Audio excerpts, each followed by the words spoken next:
Hey guys, welcome back to Beauty Marks Podcast. My name is Elizabeth Savion and thank you for joining me on the 15th episode. So on today's episode, I want to just get right into it. It is an interview with one of my friends, Justine, and we'll just be talking about her story, and I hope it encourages you. So today I am so excited to have my own friend, Justine, on here with me. Hi Justine, how are you? Hi, Liz. I'm good. How are you? Doing good. Thank you so much for accepting to be on this podcast and just talk today. For those of you guys that don't know Justine, she's we actually met like a few years ago. I think like now 3 years that we've met, and we have a lot of things in common. I feel like sometimes when she talks, I'm like, I hear you and I see myself. I know. Like we have a lot of similarities. And we Yes. just really clicked like really fast Instantly, yeah. met. So, it's been a journey. She's been there for me in a lot of different seasons of my life. And I'm thankful for her. So, Justine, what are you passionate about? Like, so let people know who you are, a little bit about you. Well, hi, everyone. Thank you so much, Liz, for having me on your podcast. It is an honor to be on here. First of all, I just want to say that I love what you're doing here. But a little bit about myself. What am I passionate about? I definitely am one that has passion in a lot of different buckets. I love to be creative. I'm very creative. I love, doing makeup. I love creating content. I love planning things. I'm definitely a planner. So making lists, organizing, cleaning. I'm very passionate about those things. Also about serving people. I really, really enjoy serving people and putting others first.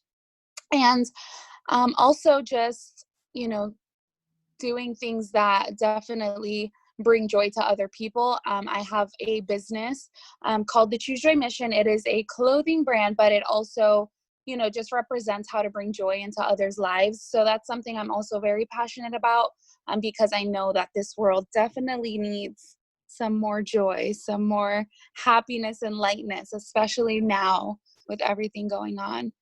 Yeah, of course. And I mean, you are very positive when it comes to, like just perspective, your faith, and all those things. So I love what the Choose Joy Mission is doing. And I feel like, just so you guys know, you guys can find her also on YouTube because she does some cool YouTube content. But over the time that I've gotten to know you, I've seen like so much growth, and I feel like that's something that we've talked about, like how we both in certain areas, when you look back, you're like, dang, like I can see that I'm like maturing in certain areas. I've grown so much. And you've kind of, put yourself in that place where you're like, okay, like what next, in your life. And you've been very like obedient and kind of, doors opening and all of that. And so I wanted you to talk about your story. Yeah, absolutely. So I'll kind of start with my upbringing a little bit. So I grew up in a very Catholic home. My parents both immigrated from Nicaragua to New Jersey, and I was born there and came to Florida when I was a little girl. So I've been here pretty much my whole life. I am a true Floridian. And yeah, I grew up, very tight-knit family, close to my family. And we were very, very involved in church. Ever since I can remember, I think I was like 30 days old when my mom baptized me in the Catholic Church. I did my first communion, my confirmation, like the whole nine, went to Catholic school. Like it was no joke. And, my parents had a lot of rules and regulations that I had to follow, which I was fine with. That was my upbringing. That was something I was very used to. I always knew, talking a little bit, about my faith, because I am very, Jesus is very much the center of my life. But I grew up, with the knowledge that God existed, but it was more of a fearful thing. So I always kind of feared God because of my upbringing. It was very scary to think that I was disappointing God. And so I tried to be like the goody two-shoes little kid. I was always very respectful, very honest. I was very to myself with my family. I never, I wasn't a problematic child. And I want to say, once I hit probably 13, 14 years old, I started hanging around older people. I have always kind of been more compatible with older people. So I started hanging around with like 17 to 19-year olds, which now that I think about it, that is not okay. I was like 13 years old. Oh no. Yes. Girl, but I So did the same thing, which is so bad when you're like, how the heck was I hanging out with those people? They could yes, have I gone to think about it jail. now. I'm like, if I have a daughter, she absolutely no, ma'am, not doing it. So I was always around older people. And I think something that had to do with that was that my brother is 5 years older than me and all of my cousins. I am probably one of the youngest cousins in my family. So I was always surrounded by older people, my family, obviously uncles, cousins, brothers, his friends. So around that age, I started just hanging around older people. I was like probably in fifth grade, hanging around eighth graders and ninth graders. And then once I got to actually middle school, I kind of started feeling myself in a way where, I was kind of like the cool kid. So I was known as, popular, outgoing, loud, kind of that girl that you like didn't mess with. And so I kind of got into this toxic habit of like enjoying the praise that people gave me. And so I would do things that would like make me look cool. I would scare people, like if they were messing with my friends. Oh, like threaten them? Yeah, like I will fight you. So Oh my God. I Who is know, this girl? I know it ain't me. So I absolutely, yeah, I would get into many trouble. I mean, I think about it now and there's definitely people that have been in a lot more trouble than I have, but I was very bold, very just like, don't mess with me, don't mess with my friends. And then I want to say I started, in eighth grade being introduced to smoking. And it was at that age that it was very weird because I was living a double life. I still had to be at church every single, I think it was Saturday nights, Sundays, and Wednesdays. It was no joke. I had to be there all the time. So I remember just living a double life. I would, smoke cigarettes. I tried, drugs for the first time. And it was very interesting. And, I was used to being around that because of my brother and his friends and, the people that we were surrounded by. And me and my brother would skip church, or like in the middle of the service or mass, we would just get up and go and, just hang out. And I started getting into that ripple effect of like not making good decisions, especially at my age. I was probably 14, hitting 15.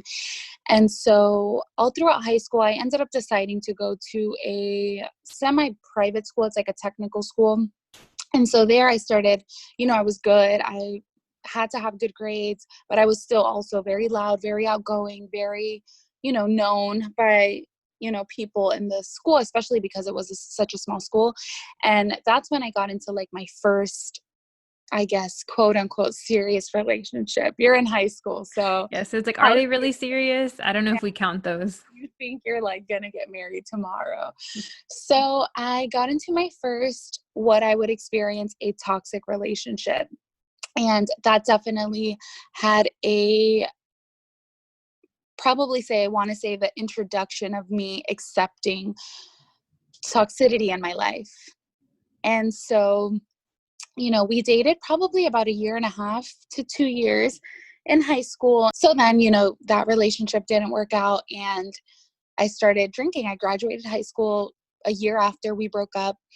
And my last year of high school was good. It was fun. I started gaining a little bit of weight, which was the first time that I experienced weight gain. And at the time, I didn't connect the breakup with the weight gain. But now that I look back at it, I can definitely see how that might have caused me to gain weight. Started working out. I did Insanity actually for my first semester in college for 2 months. And I dropped so much weight, probably like 30 pounds. I was like skinny mini compared to my body type. And so I started feeling myself again. I started, gaining that confidence that I had lost after that breakup. And I started going out. I was 17, just turned 18. And that was the introduction of like the party life for me. So I started going to the clubs. I started drinking very, very, very much.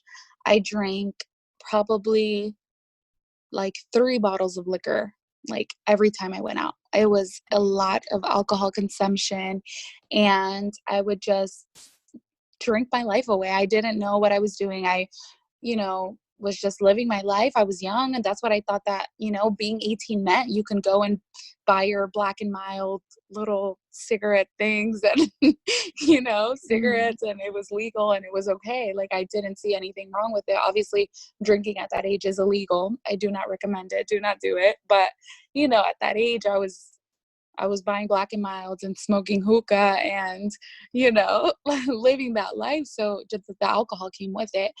And so that kind of went on for a while. I want to say probably a good solid 3.5 to 4 years. I partied and partied like there was no tomorrow. I was in downtown all the time, getting into whatever clubs I can get into, drinking as much as I could. I would drive, thinking about it now, and drink straight from the bottle while I was driving down Gosh. I-4. Yeah, terrible. Do, Girl. do not do it.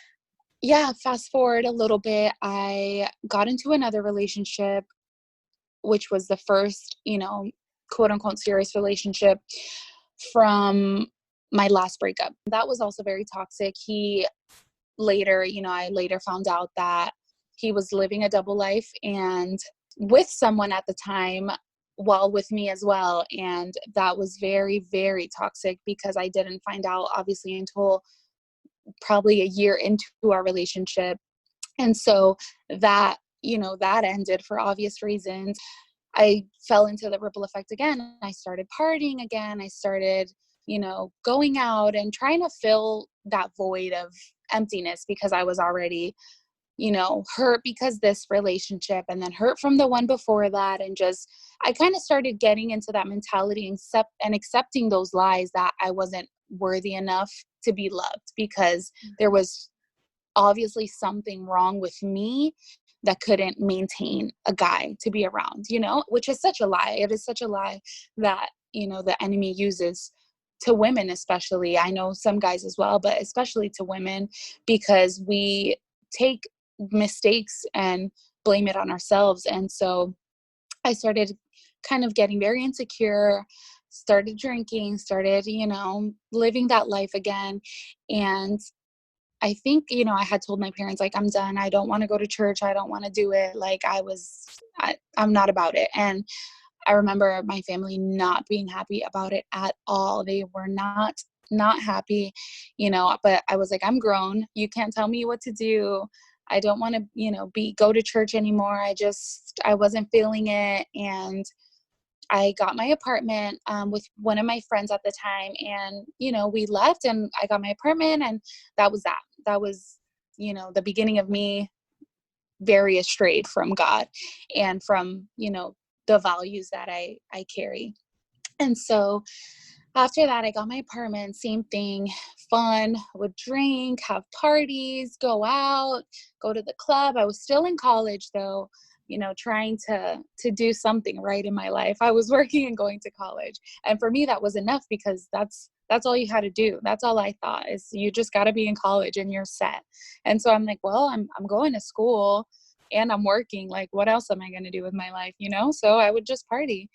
And, fast forward like a year, in, and then I met another person that I got into a relationship. And this relationship was my longest, about 5.5 years, 5 years, very long time. Again, we met in college, and I was at a very good place in my life. I felt very good about what I was doing because I was, in that I'm independent mentality. I'm going to school, no one can tell me anything. And so that really, really had me on a high. I was super happy at that point in my life. Although I can see now that it was very toxic what I was doing, but to myself, again, receiving that glory, receiving that self-praise, that it was like, I was good. And so I got into this relationship, and, it was very great. It was, we were both very young, and kind of got me into a straight path a little bit, where I stopped partying because I started committing to someone that was the first serious commitment of being grown. I guess you can say grown. You're 19, but you're still the child. But in my mind, I was grown. And so I stopped partying and just would hang out, with friends, and we would go out, and it was fun. I would still drink, but it was definitely more controlled. It wasn't like a let's get wasted drinking. It was just, and he didn't agree so much with the smoking part. So I had cut that off. And so, we dated for a while, and it started getting into that toxic cycle where it was on and off, on and off, on and off. We were good, we were not good. And that really started to mess with me, because for the first time in my life, I had felt like, okay, I'm doing things right. I am in love. I'm serious about this. I was fully committed in the relationship that I was in. And having that toxic part of the relationship really, really messed with me and started bringing a lot of insecurities into my life. I started to feel very jealous, very controlling, very insecure about the way that I looked, because I wanted to 100% satisfy and be enough for this person. And we will never be that for anyone. We're only enough for God, and he's only enough for us. And at that time, I wish this person was my God. He was my idol. I praised him like there was no tomorrow. That was the God in my life. I had left God. I had, strayed a long time ago. And so he was worthy of everything that I had and everything that I was. And so that is when it became really toxic, when I kind of allowed him to rule and reign over my heart and my life, because I see now that that's not anyone's position but Jesus's. Of course. And What kind of led you were like the toxic traits like within you guys or like within you that you felt, um, you know what I mean? Like throughout the relationship. I think that definitely looking back now, probably the biggest toxic trait on my part was the fully committing to someone that I wasn't committed to. I wasn't married to this person. I wasn't engaged to this person, but this person was my everything. I put my job after him, my family after him, my everything, my thoughts, my desires, my passion. I didn't know what I wanted to do. I didn't know who I wanted to be or who I even was, because I was just so obsessed and infatuated with the idea of being someone's wife that I completely lost who I was. And, nothing bad on his part, as far as that was completely my part, really just allowing someone to fully take over that position in my life. And I think that's where it went wrong, is the putting I completely died to myself, completely. There was nothing about myself that mattered. It was whatever he said mattered, whatever he wanted was enough for me, and that was it. And I think that that's very toxic, and that, kind of control over your heart and your emotion is very dangerous, because it's, your heart definitely guides you and allows you to make these decisions that are just so unhealthy. And, on his part, I don't blame him. He's a guy. You have someone here doing everything and, fully loving you and giving you everything. Seeing now, I don't see how a guy can look and think like, oh, this is probably not healthy. You just think like, well, I'm dating this person and this is how she is and I'm going to accept it. That went on for a while, very, very toxic, on and off, on and off, on and off for a couple years. And we decided mutually that it was best if we ended it. And I was devastated. I was like, no, my world was going to end. I can tell you that I wouldn't have seen a week past that relationship ending, because my whole world was crashing down on me. I had nothing. He was everything to me.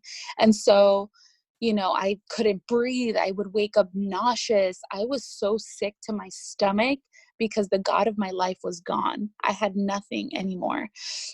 And so I definitely struggled for a long time. And this is the part of the story that starts going uphill. And it sounds like it sounds like the downfall, but this is where it got good for me, because I was so broken and I was so hurt and I was so lost that Jesus had nothing else to do but to come and save me from where I was. Like, there was no him waiting for me with open arms. He was like pulling me, like, you need to come or your whole world is going to be over. And so I started feeling this tug in my heart. Like, it was very weird. I vividly just remember it, that I just felt, Jesus calling me. And I just felt like I would always hear the name Jesus in my mind and in my heart. And when before I would go to bed, and I would be tripped out because I just always would numb myself to what I was feeling, that in those moments where I would feel Jesus calling me, I'd be like, man, that can't be real. Like, I just didn't understand it. And my friend, at the time had recently given her life to Jesus, and she had told me about him. And, she's like, whenever you're ready, come. And I was like, yeah, I'm good. I'm good. And I just remember one day texting her, like, I'm ready. And so she's like, okay, well, come to Bible study on Tuesday night. And I was like, okay. And that day for me, I broke hysterically. I was just, all my weight, all my heaviness, all my burdens, all of those insecurities that I carried on from all of those years, all that toxicity that I had been involved with all of those years, like, that kind of all let out at the floor, at the altar, at the feet of Jesus. And, it was in that moment that someone prayed over me. Actually, a really good friend of mine, Carla, said this prayer for me. And, just Holy Spirit led her and prayed. And, it was just God talking to me, that he stopped heaven and earth that day to tell me that I was enough and that I was worthy, and that there was nothing to be anxious about anymore. There was nothing to be hurt about anymore, because there's a God that stops heaven and earth and parts the seas to tell you that he loves you. And so it was in that moment that I just broke, and I said, enough. I'm not doing this anymore. I'm giving my life to Christ. And so I did. And ever since, I have definitely, it took a while. It did take a while. That day was the start of the healing process for me. And all of those scars and all of that pain and all of those, voids in my life were beginning to heal. And it was a very hard process, because it was at that time where God has to strip every single one of those layers in your life. And it hurts, because it brings up, the hurt from the first relationship, and the hurt from the second relationship, and the hurt from the comments that people would say, and just so many things, all of the insecurity, the life that people spoke into me that was not good. It was just, all of those things just had to be stripped from me in order for me to be where and who I am today.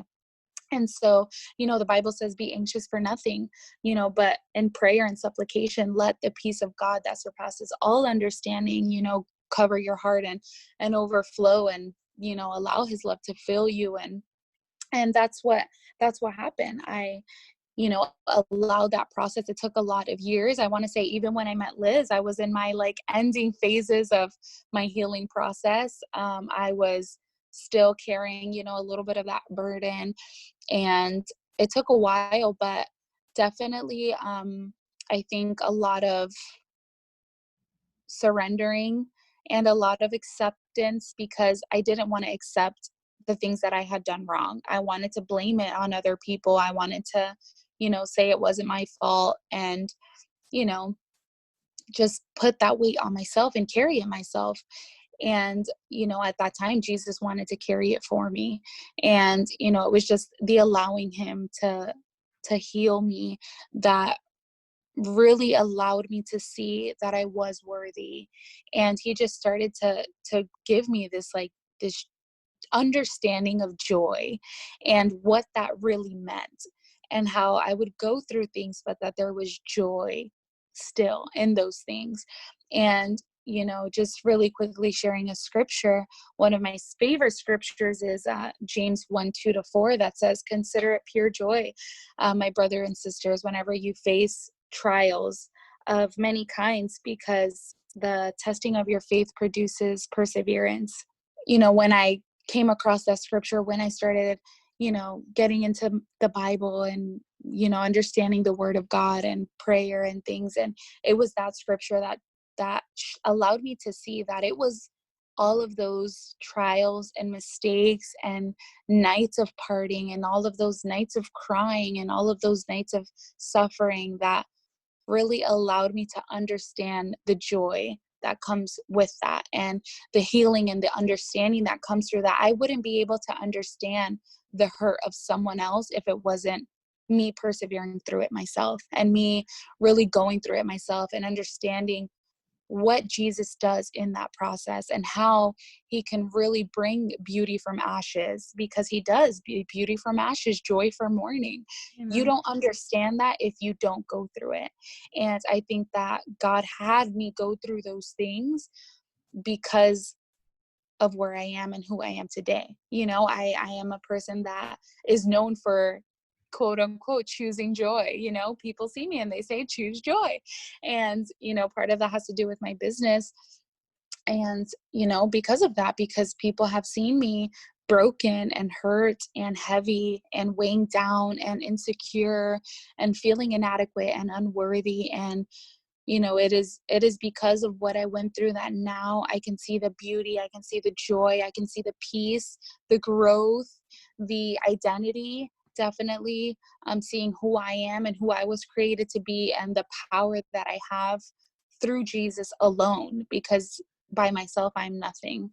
And how having him at the center really does bring so much healing and power to your life, and how it doesn't matter what you go through or what pain you allow yourself to go through or anyone causes you.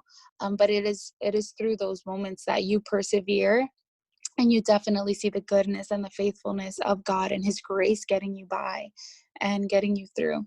Yes, so So good. that's Yes. part of my story. No, I mean, I honestly love that. That choosing joy, like that ended up being like your kind of like your life motto, like, Yeah, through your life, through your healing and through your process. So it's like God used your hardest moments, you know what I mean, to show absolutely. you that he's going to be there and to love you. Like, and this is something that we have talked about this, especially when it comes to relationships and kind of finding like when you don't feel like you're enough, you allow things to try to become like make us feel like we're enough, you know what I mean, try Of to like course. fit in those places. But God always reminds us that we're enough because of him, and he makes us enough, not when we get to XYZ or when we have this, we'll always be longing and searching for something if we have that mentality of like, Exactly. I'm going to be loved if this person loves me, or I'm going to be loved when I have this. um and like how you said, like it's a journey, right? Like it's a journey, it's a process, and it doesn't Absolutely. happen from one day to the next. Like the suffering process or the healing process too of getting to the place to a better place takes time, but it's so worth it, and it's so beautiful at the end, because you can be like, that's my story, and before it used to be, it was suffering, but now it's joy. So I love that. So what advice would you give to someone that is going through a dark season or was going through what you went through? My advice would be to understand the season that you're in, and to really see what God is doing in your life. And I know it's hard because when you're in a dark moment in your life, all you can see is the victim role. And why is this happening to me? And why do I always have to go through something? And why me? Why me? Why me? And just really see, like, God, I'm going through this. Show me why. Show me what you're teaching me in these moments. Like, really allow yourself to be teachable, because definitely there is purpose in every single thing that is done in your life, and God will use those things for good. If it wasn't for the things that you're going through right now, you can't carry that to help someone else that's going to go through that in the future. And so my encouragement would just be to look at Jesus as the main source, as the person that will sustain you, that will love you, that will care for you the way that no one else will. Allow him to give you your purpose, to give you your identity, to give you the fulfillment and the fullness that your life needs. There is no person on this earth, there is no thing on this earth, no amount of money, no amount of self-glorification that will sustain you the way that Jesus would and will. And so my encouragement would just be to really focus and fix your eyes on Jesus and really push through and know that he uses all things for good. And it doesn't seem like it at the time when you're getting hurt and cut and beaten and broken down, but you will be built up to a new person, into someone brand new, full of life and love, and with so much more wisdom, because without experience, there is no wisdom. And Yeah. so, yeah, Yeah, I you love will get through this and choose joy. That would Yes, be my choose joy at the advice. end. Always. Choose joy. Hashtag choose joy. So thank you Yeah, so much, Justine, for sharing your story. Where can people find you? absolutely. People can find me on Instagram at Justine Yvette. So that's Yvette, Ivette, or on YouTube at Justine Yvette. And you can go to Instagram to see my business at the Choose Joy Mission. Same thing, thechoosejoymission.com. And I'm sure on Liz's page you can find me as well. Yes, yeah. She's usually, right now we're quarantined, but usually on the regular, I at least see her at least once or twice a week. So Yeah. no, I'm so thankful for you accepting, to be on this podcast. And I'm sure that you really encouraged and blessed someone today with your story. Well, thank you for having me, Liz. I really appreciate it. And I love what you're doing here, how you're really just, allowing people to share their story and really show that it is through the marks and the pain and the suffering that we go through in life that you can use for the beauty and for good and, to bring light to others. So thank you for having me. I appreciate it. And thank you for this platform where I can share my story. It's actually the first time that I've ever shared it publicly. So Wow. thank you. Well, I'm telling you, some people are gonna be like, girl, I didn't know. I didn't know. I love it. No, but BC. you're so good, at, just speaking and just, you're like, I feel like this is going to be relatable to a lot of people. So, I love that. Well, good. If anyone needs, a prayer, a helping hand, or someone to talk to, you can definitely reach out to me, or Liz as well. I'm sure she will be open. But absolutely, whoever's going through anything like this, just stay strong. You got this, and you are not alone in this. Yes. I always repeat that. I'm like, please reach out. Like, you are not, because it's like in those moments you feel like it. So I hope you enjoyed today's episode 15. Thank you guys for all your support. I really love hearing how this podcast is either encouraging you, being a light in your day, or just giving you a new perspective, or just whatever it's doing for you. That is what makes me so happy, and I'm so thankful. We've been 3 months into this, so it's really exciting for me, and I love hearing your guys' feedback. So make sure to follow me at Elizabeth Sabby and also subscribe to this podcast, leave a review. So this is a new month. That means new goals, new beginning, and fresh new start of a whole new month. So I really hope you guys have a great week, and I will see you guys in the next episode.